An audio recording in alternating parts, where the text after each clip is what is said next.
doubts and fears written in gold. Truth appears as stories unfold. Flip the cards, turn around. Mysteries we have found. In the shadows we dance. Take a chance, take a chance. Good morning, and I'm cutting half here. Oh, there we go. Good morning, and welcome to the My Tarot Morning Reflection Daily Inventory. Chance to check in with the universe and all that other wonderful stuff. Good morning, Jenny. How are you? I was just thinking about you because I am learning a song. What's it called?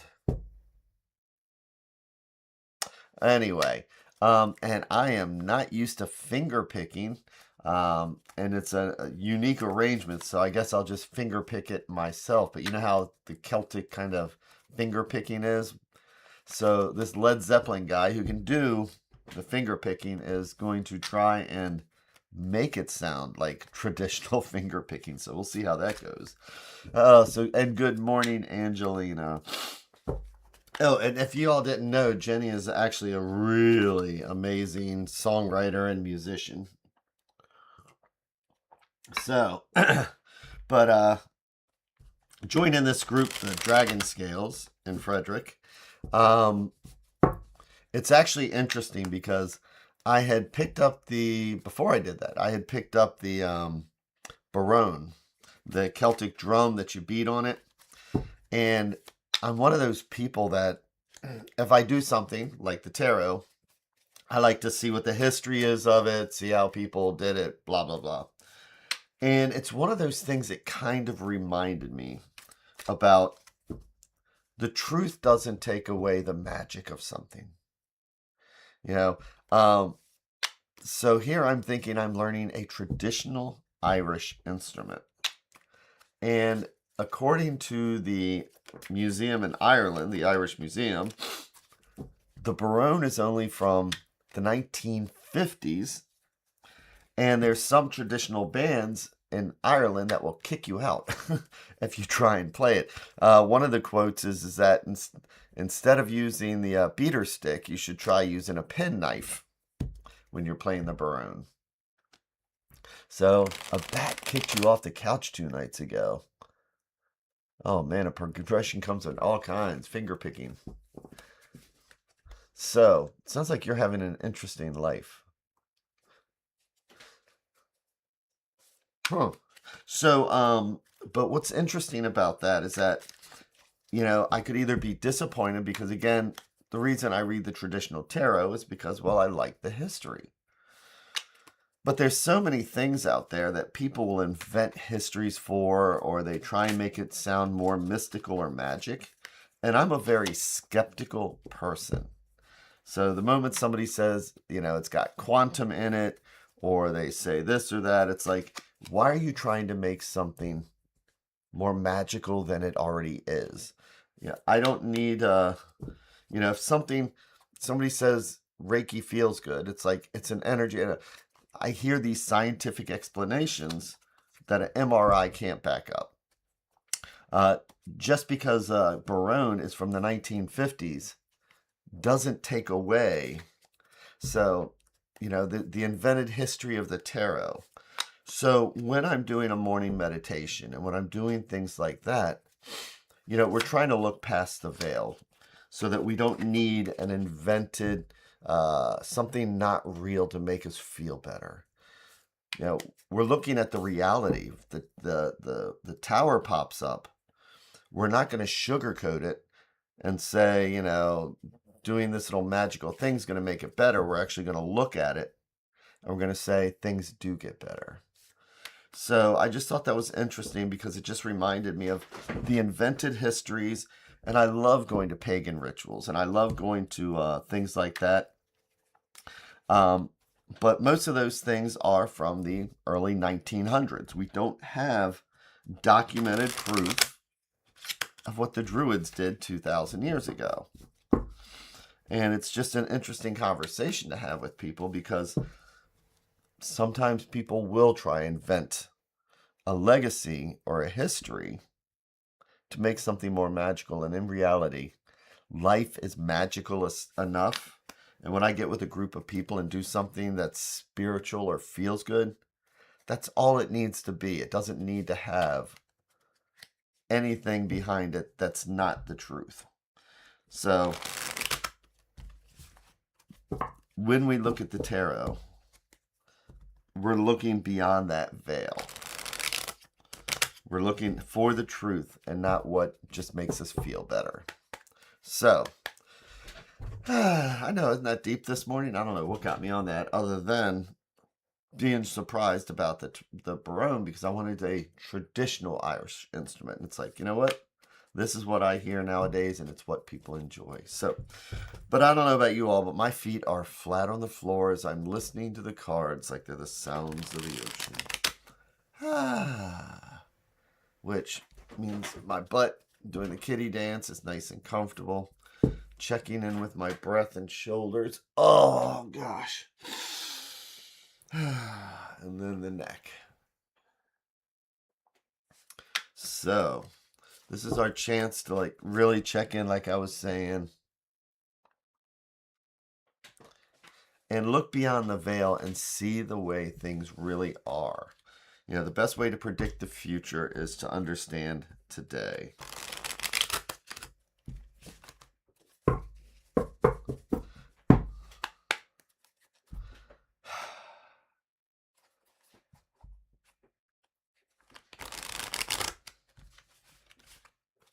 So then, what am I going to do first? I'm going to do our 3 stacks. Each one a different thread going out to the universe. It's like each one's a different thought or idea. And if we believe in a multiverse, it's like each one of these is a different path, because this stack will take us down one path. This conversation's a totally different path from this one.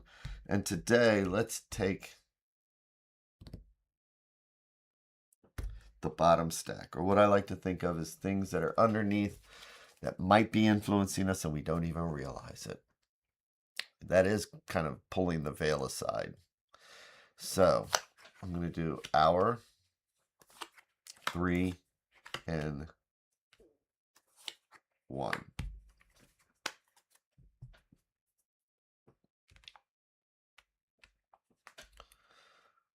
So looking at our first card then. So how is it that we actually can look past the veil? How is it that we can actually accept things the way they are, where we can not let outside influences manipulate our truths and things like that? Is that we have what I like to look at as my significator card whenever this comes up. It's the 4 of Swords. So swords are our thoughts, our ideas, and sometimes our anxiety. So when we have 1 sword, it's like a seed, right? 2, we're making choices. That's choices we're making. 3s are sometimes if we don't make a choice, somebody makes a choice for us. And 4s are about stability. So this person here has found a calm. You know, 4s are still the beginning of our journey, but it's about starting a journey with a clear head, finding a calm, so that we can, you know, reflect on the way things are. So let's take a look at the next card, which is the Knight of Cups. So cups are our spirituality, our emotions, and our feelings, right? So when we see the Knight of Cups, knights are the element of fire. Knights are our passion, our drive, our energy. Knights in the 1500s are the first ones that we would send into battle, right? So when we look at the Knight of Cups, this could be a card of, you know, where we go with our feelings, how we get excited about things, how we move through things with that excitement. You know, the knight's not the king, where the king has learned, the king is stable, the king is ready to see things the way they are because they're the element of air. But the Knight of Cups can be a lot of fun. It's when we learn something. It's when we take an emotional journey, a spiritual journey. And sometimes you just have to walk off the cliff with it. So court cards can be us, could be somebody else, just part of the situation. Not male or female, it's masculine energy, feminine energy. So when we look at the Knight of Cups, it's just about moving forward and, say with something spiritual or emotional that does make us feel good. And sometimes we just need to take a leap of faith and not use our kingly powers to like deaden it. But he's walking into this card, so it can go multiple ways. And here's how we go multiple ways. So we have the Seven of Swords. So, again, swords are our thoughts, our ideas, and sometimes our anxiety. So, when we are at that good mental state, that Four of Swords, there's going to be a lot of influences to pull us away from that. We have different wants, different drives, different needs. And sometimes we let that knight part of us take over. And again, if knights are our fire, our drive, our passion, we're doing the Four of Swords and we get bored because we're being so mentally stable. Sometimes we like to throw a wrench in there. So let's say that we decide to get up on our horse and it's just, I need to do something. So whether it's relationship or whether it's, spiritual, whatever it is, sometimes we just walk off the cliff with it because the nights are like when we're younger. We're not, and we still do things that sometimes we walk ourselves into situations where we get the Seven of Swords. So the Seven of Swords, I like to think of this card as, those times where we get hungry, angry, lonely, or tired, as I put it, or, where we might do things that we normally don't do. We take shortcuts. We're not doing what we're supposed to because we're out playing. The Knight of Cups, it's playful. It's fun. Who wants to stop driving around in a convertible and flirting with people? Who wants to stop, until you're older and more mature? And we neglect things. Sometimes doing the sometimes when we're quiet, it gets very uncomfortable. What's the best way to get out of an uncomfortable quiet? Is to just do anything but sit in the uncomfortable quiet. And so sometimes we avoid, neglect, don't take care of the things that make our quiet uncomfortable. And that's the Seven of Swords. So the Seven of Swords is that voice in the back of our head that says, especially when we're being the Knight of Cups and we're out, we know we should be home by 9:30 because we have to go to work the next day and it's 2:30. That's the Knight of Cups. It's the joy, it's the fun. But then the next day, we're not thinking clearly. We're doing things that we normally wouldn't. The back of our head says, I told you shouldn't have done it last night. Now, we are making mistakes. We are maybe even telling fibs. So the basic gist about this is that, are we comfortable in our quiet? Sometimes we're not. Sometimes we just need to get up and do something, especially if we've been on our butt because our foot got hurt for a long time. So the Knight of Cups is just us wanting to have that fun, wanting to do something, even though we take it to extremes. Spend too much money because I tell you what, I get a spiritual high from spending money. That's my Knight of Cups, just having all that fun, because I don't want to let the fun go. And the next day I pay for it. I am trying to do 80% of the work in the last 20% of the time. Don't have enough sleep, not taking care of myself, making those mistakes. So here's the advice card. It is the Justice card. So justice. Think of that element of air. It's about, with that sword, it's being clear-sighted. It's seeing things for the way they are. It's, our thoughts, our ideas. It's not being filtered or clouded through things. Justice. This justice is not blindfolded. This justice sees things clearly and weighs it in its scale. So when we see the Justice card, and this is our major, the Justice card is asking us, what is it that we're feeling?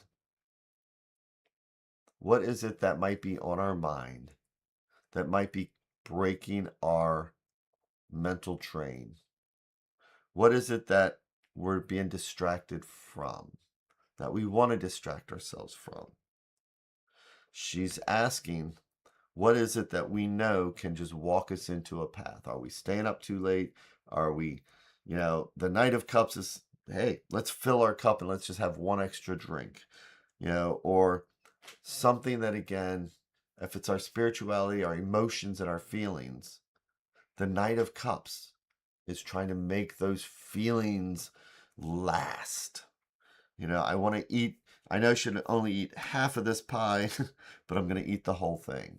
Oh, there's that feeling and that joy of the, when we were younger, we just burn off the calories, but now I'm not going to eat that entire pie. So all that we're doing today is we're saying, what is the consequences for whatever we might be avoiding, or when we're doing things that maybe not be the most healthiest, when we should be actually just able to calm our mental selves? It's asking us to look at those things that might be distracting us and see them for what they really are. So maybe we need to take a step back so we can go back to the Four of Swords and not just run off half-cocked and see what the consequences are. Today, when I feel like I'm going to overindulge because I'm trying to lose weight because of the doctor, and I can see that it's like, you know what? Yesterday there were so many desserts and spirituality, emotions and feelings. And boy, my emotions and feelings would have been so I would have loved to have the desserts that were there. But then here we are paying for it and feeling sneaky, and it's like, So with that today, just seeing things clearly. Take care. Have an amazing day, and I will see everybody again tomorrow.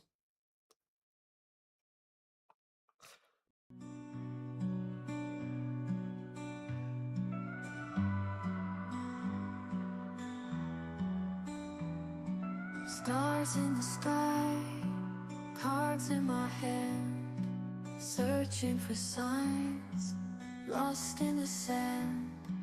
Whispers of fate, echoes of dreams in the dark slate. Nothing's as it seems. Flip the cards around.